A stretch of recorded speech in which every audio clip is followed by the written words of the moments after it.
Okay दोस्तों, दो rod ऐसे रखा हुआ है, दोनों रॉड अपनी लेंथ के परपेंडिकुलर v स्पीड के साथ मूव कर रहा है एज शोन।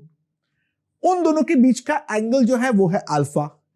तो सवाल ये है, जो इनका जो पॉइंट ऑफ इंटरसेक्शन है, ये पॉइंट ऑफ इंटरसेक्शन का स्पीड कितना है।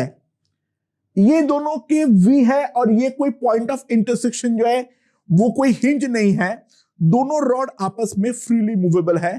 पहले इस बात को हम समझ ले, ठीक है। तो ठीक है, मैं t इक्वल्स टू 0 और t इक्वल्स टू dt, तो ये है मेरा दोनों रॉड, ये है मेरा दोनों रॉड, ठीक है। सुनाओ, ये अपने लेंथ के परपेंडिकुलर dt टाइम पर v dt जितना आने वाला है। इस बात को समझो, ये जो डिस्टेंस ये ट्रैवल करेगा, ये ट्रैवल करेगा v dt जितना, राइट। और दूसरा जो ये वाला रॉड है, ये भी अपना लेंथ के परपेंडिकुलर, मैं थोड़ा बड़ा करके ड्रॉ कर रहा हूं ऐसे, ये जस्ट अगला इंस्टेंट का पिक है, तो ये हमारा v dt जितना मूव करेगा।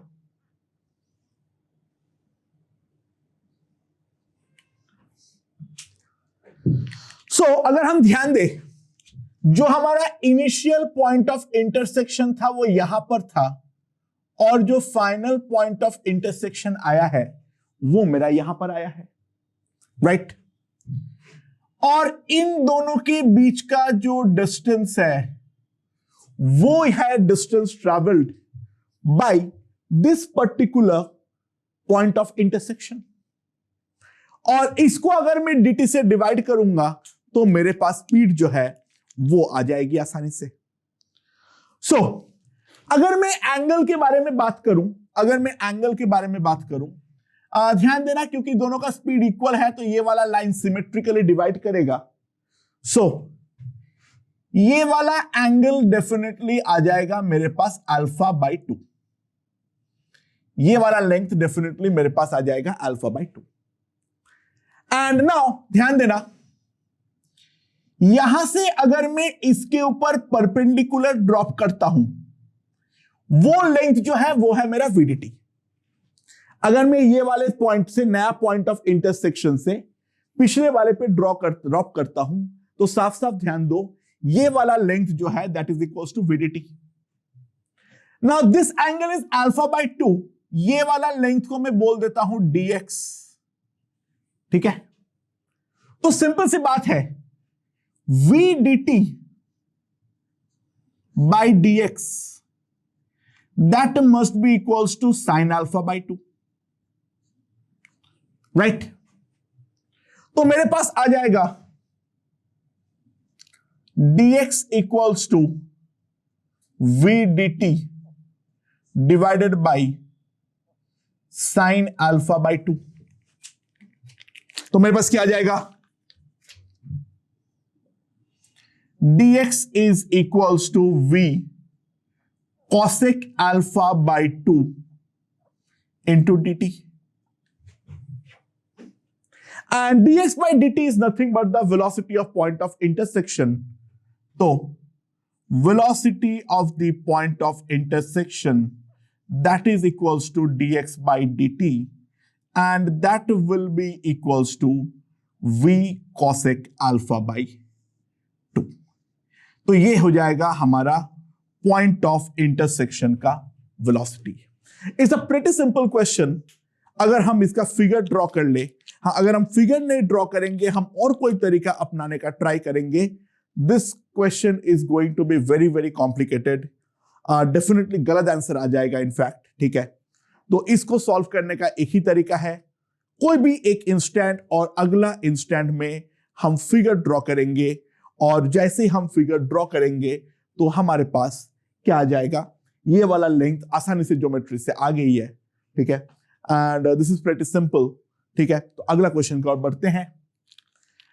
Question number 2 is a famous trap question. ये वाला क्वेश्चन हिस्टोरिकली जब भी टेस्ट में मैं पूछा हूं पहली बार, डेफिनेटली बहुत सारे बच्चों ने -1 स्कोर किया है.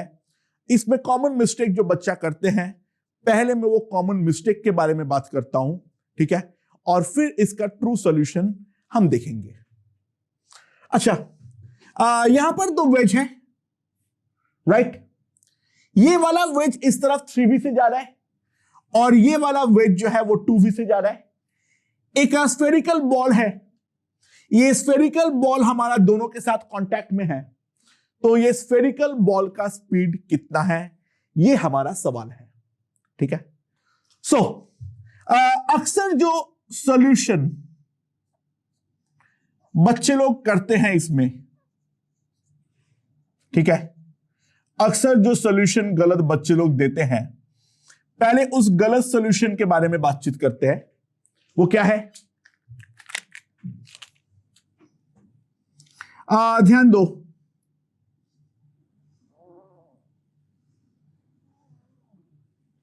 यहां पर बॉल है और दोनों वेजेस हमने ड्रॉ कर लिए हैं. ये वाला एंगल है थीटा और ये है हमारा स्फीयर. सो सबसे पहले हमें 2 कांटेक्ट दिखता है, राइट. ना वो दोनों कांटेक्ट के अकॉर्डिंग ऑब्वियसली बात है, यहां पर भी हमारा वेज कंस्ट्रेंट सेटिस्फाई होना चाहिए और यहां पर भी हमारा वेज कंस्ट्रेंट जो है वो हमारा सेटिस्फाई होना चाहिए, राइट. सो क्योंकि ये वाला हमारा कांटेक्ट सरफेस वर्टिकल है और ये वाला वेज हमारा 2v से आगे बढ़ रहा है, तो उसको सेटिस्फाई करने के लिए स्फीयर के पास जो स्पीड आना चाहिए वो डेफिनेटली आना चाहिए 2v. और दूसरा वेज कंस्ट्रेंट यहां पर है, यहां से जो हम परपेंडिकुलर बनाएंगे, ये परपेंडिकुलर डायरेक्शन के अलोंग दोनों का स्पीड जो है वो हमारा इक्वल होना चाहिए. अगर मैं इस वाले वेज के बारे में समझूं तो ये है मेरा 3v, ठीक है. तो 3v को अगर मैं 2 कंपोनेंट पे रिजॉल्व कर लूं, दिस एंगल इज थीटा, ये वाला एंगल थीटा है. सो यहां पर आ जाएगा मेरे पास 3v साइन थीटा, राइट. तो ये अगर 3v साइन थीटा है तो ऑब्वियसली बात है इस वाले को भी इस डायरेक्शन में 3v साइन थीटा तो लाना ही पड़ेगा. सो इस ब्लॉक बॉल के पास 2 वेलोसिटीज है, एक इस डायरेक्शन में 2v और एक इस डायरेक्शन में 3v साइन थीटा. ध्यान देना ये वाला एंगल थीटा है, तो ये वाला एंगल है 180 डिग्री माइनस थीटा. ये वाला एंगल जो है वो है 180 डिग्री माइनस थीटा. थीटा कितना दे रखा है? 37 degree. So sine theta is equal to 3/5. So this is equals to 9v/5. Okay, and ये 9v/5 है. ये वाला एंगल भी मुझे मालूम है, this is 180 degree minus 37 degree. And जो हमारा नेट स्पीड आएगा v net,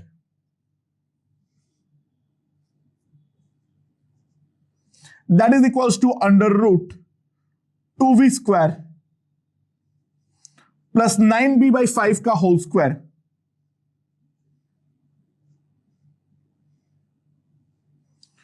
plus 2 into 2v into 9v/5 into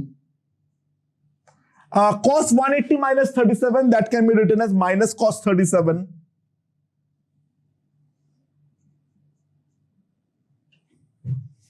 Four by 5. So v net हमारे पास जो आता है that is equals to 4v square plus 81v square by 25 plus 81 v square by 25, और यहां पर अगर देखें दो 4 4 4 16, 16 माइनस 9, 16 इंटू 9 कितना आ जाएगा मेरे पास? 16 इंटू 9 विल बी 144, ठीक है। So it will be 144 v square upon 25, ये मेरे पास आ जाएगा। सो 25 का अगर मैं एलसीएम लेता हूं, it will be 100 plus 81 is equals to 181 minus 144, so कितना आ जाएगा? 181 minus 144, so that will be equals to 37, right? So it will come out to be V by 5 root 37.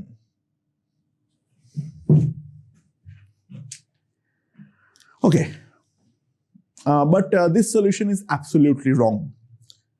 क्यों गलत है पहले सोचने का ट्राई करो। इसमें दो गलती हम कमिट करते हैं, और क्या है वो दो गलती, ध्यान दो। सबसे पहली गलती, इस डायरेक्शन के along speed v3v sin theta है, वो हम मान लेते हैं, बट इस डायरेक्शन के अलोंग भी डेफिनेटली कोई ना कोई स्पीड तो होगा ही होगा। उसको हम जीरो एज्यूम नहीं कर सकते हैं। हम ये नहीं मान सकते हैं जो इस वेज के अलोंग ये वाला स्फीयर नेट पे स्लिप कर ही नहीं रहा है, तो ये अगर हम एज्यूम नहीं कर सकते हैं तो सिंपल सी बात है दैट होल बेसिक एजम्पशन जो ये वाला 3v sin थीटा है, that becomes wrong. Point number 2, अगर इसका स्पीड 3v sin थीटा है इस डायरेक्शन में, उसका एक कंपोनेंट डेफिनेटली हॉरिजॉन्टल के अलोंग भी है। 2v हमने यहां पर पहले से ही एज्यूम कर लिए, बट इसका एक हॉरिजॉन्टल जो कंपोनेंट होगा वो हमें डेफिनेटली कोई ना कोई अमाउंट से 2v को कम करेगा। तो 2v को अगर कम करेगा तो यहां का वेज कंस्ट्रेंट डेफिनेटली हमारा डिस्टर्ब होने वाला है। तो ये वाले सॉल्यूशन में हम साथ में दो ब्लंडर कमिट कर रहे हैं। तो डेफिनेटली इस तरीके से जो हमारा अप्रोच है वो अप्रोच डेफिनेटली गलत है। देखो, अगर हम दो वेलोसिटीज मान रहे हैं वो दोनों आपस में इंडिपेंडेंट होना जरूरी है, बट हॉरिजॉन्टल वेज कंस्ट्रेंट के कारण ये वाला कंपोनेंट डेफिनेटली मेरा 2v के इंडिपेंडेंट नहीं है। So we should not approach this question in this way. तो कैसे इसको सॉल्व करना है, इसका ट्रू सॉल्यूशन जो है, अब हमें उस पर ध्यान देना पड़ेगा। तो what is the true solution?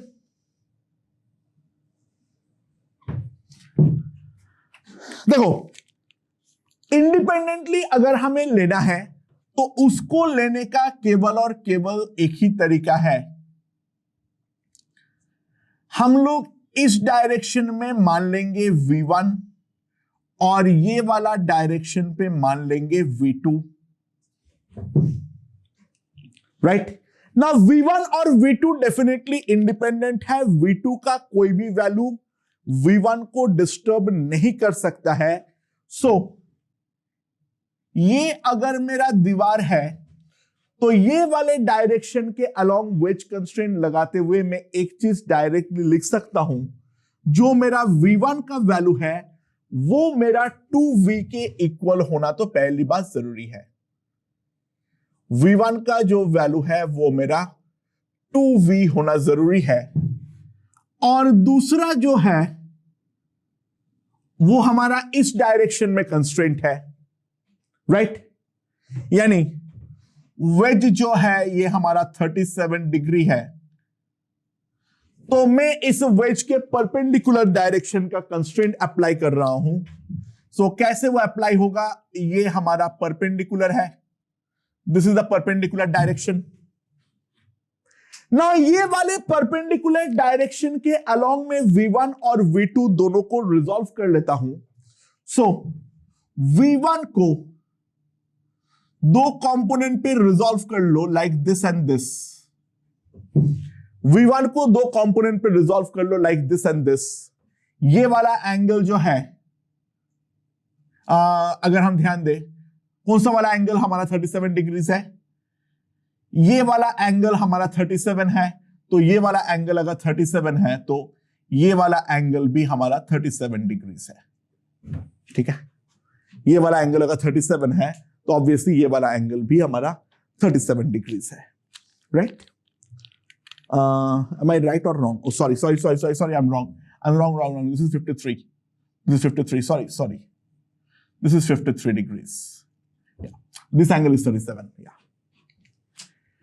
और दूसरा, अगर मैं V2 को कंपोनेंट पे रिजॉल्व करूं तो V2 का भी दो कंपोनेंट है, एक ऐसा और एक ऐसा। नाउ अगर हम लोग यहां पर ध्यान दें तो this angle is 53, so this angle is again 53। This angle is again 53, right? समझ में आया? Okay. So ये वाला डायरेक्शन के अलोंग अगर मैं बॉल का देखूं, ये वाले डायरेक्शन के अलोंग अगर मैं बॉल का देखूं, तो उसका जो नेट वेलोसिटी होगा that will be v2 sin 53 minus इसके लिए v1 cos 53।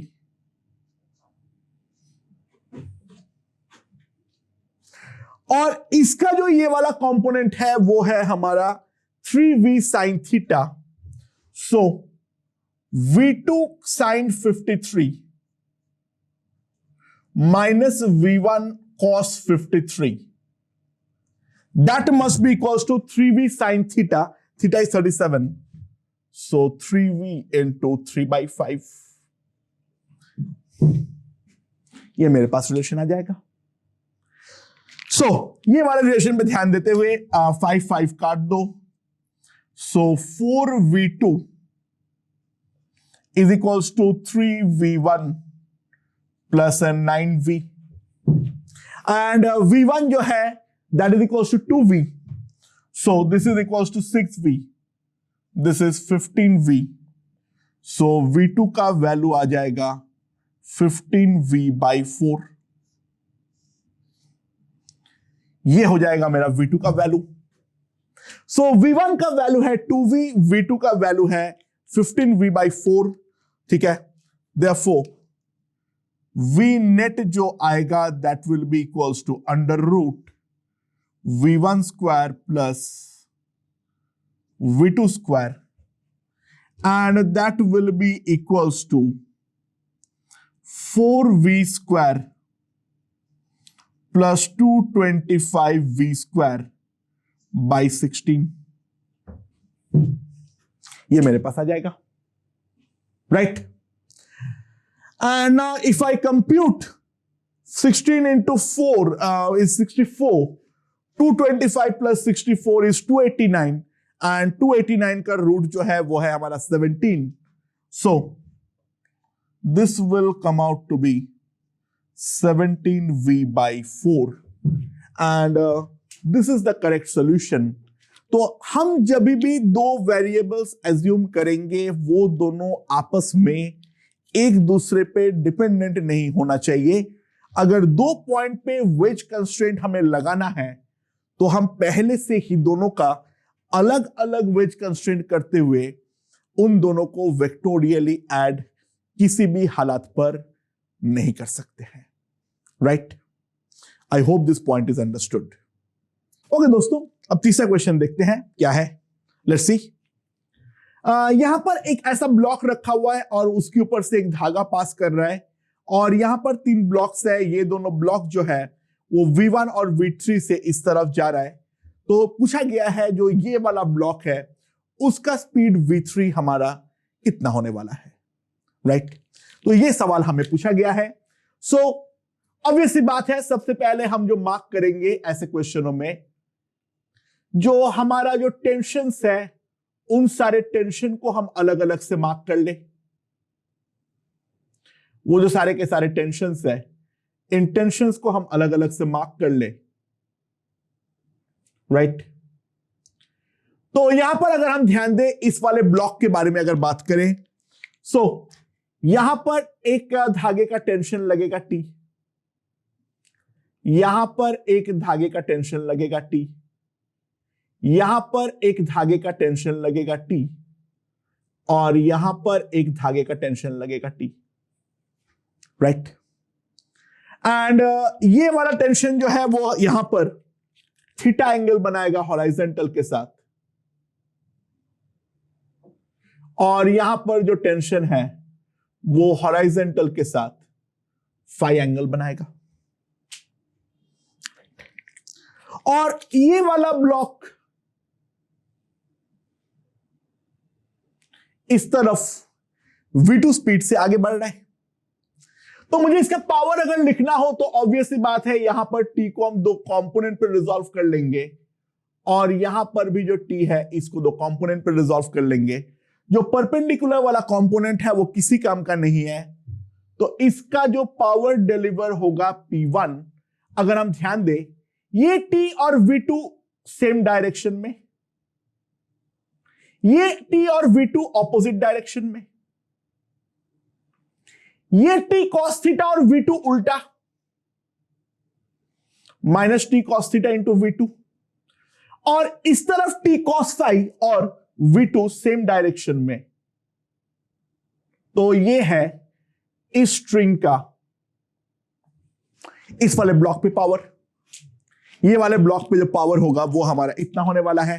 सो कितना आ जाएगा ये वाला, that is equals to tv2 into cos phi minus cos theta. ये हमारा बीच वाले ब्लॉक पे पावर डिलीवर्ड है। जो लेफ्ट वाले ब्लॉक को अगर मैं एनालाइज करूं तो लेफ्ट वाले ब्लॉक पे तो हमारे पास केवल एक ही स्ट्रिंग लगा हुआ है, और वो वाले स्ट्रिंग का जो टेंशन है वो है हमारा T, और ये जो एंगल है that angle is equals to theta. यहां पर टेंशन है T और यहां पर एंगल जो है वो है थीटा। अब T को यहां पर हम दो कंपोनेंट पे रिजॉल्व कर ले तो ये वाला कंपोनेंट जो है वो है t cos थीटा, और इसके ऊपर जो इसका जो स्पीड है that is equals to v1, इसका जो स्पीड है that is equals to v1। So इसका जो पावर होगा p2 that is minus t cos theta into v1। और अगर मैं थर्ड वाला ब्लॉक को अब एनालाइज करूं, सो थर्ड वाले ब्लॉक पे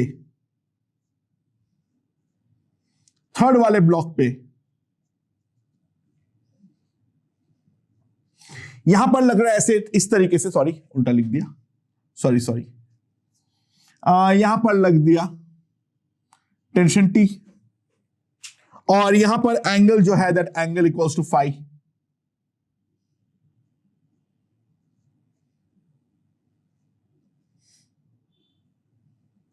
यहां पर दो कंपोनेंट है लाइक दिस,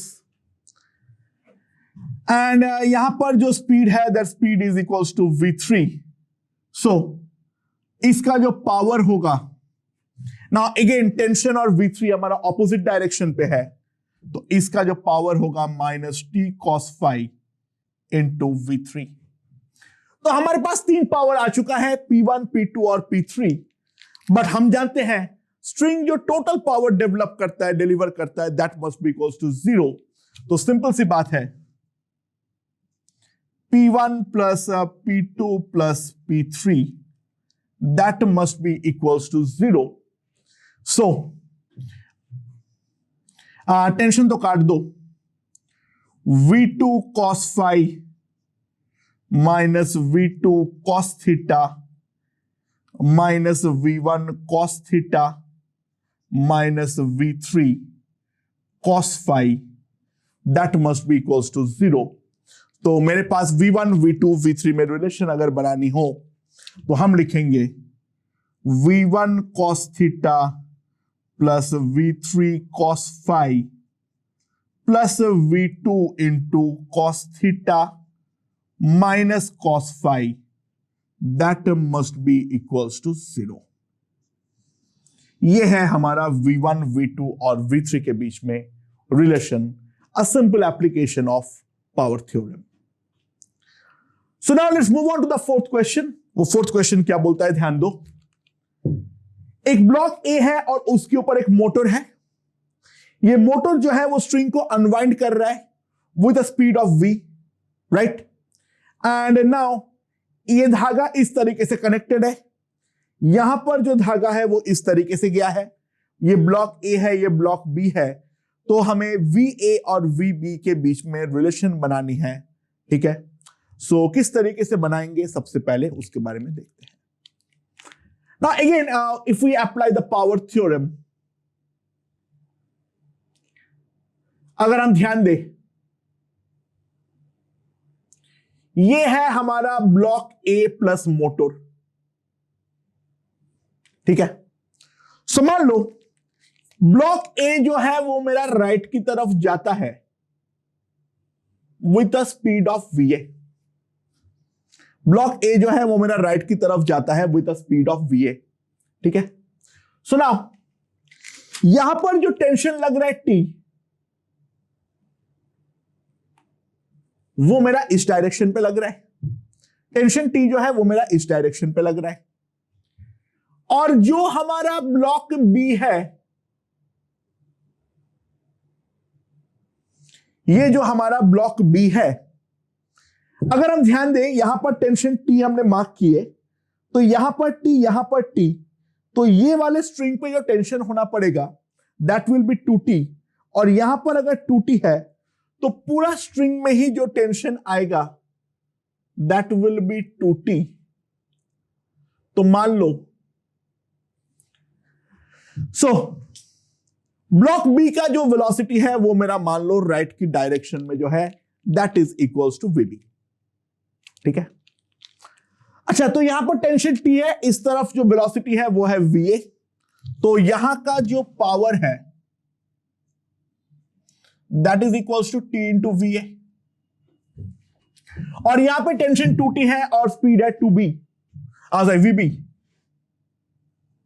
तो पावर P2 जो होगा वो है 2T इंटू VB। तो मेरे पास टोटल पावर जो आया है, जो ब्लॉक्स के मूवमेंट के कारण आया है, तो टोटल पावर जो आया है that total power will be equals to T into VA plus 2VB। अच्छा, लेकिन इसके अलावा कोई पावर का सोर्स है? जी हां, बिल्कुल है, वो है मोटर। अगर हम केवल और केवल मोटर को एनालाइज करें, अगर हम केवल और केवल मोटर को एनालाइज करें,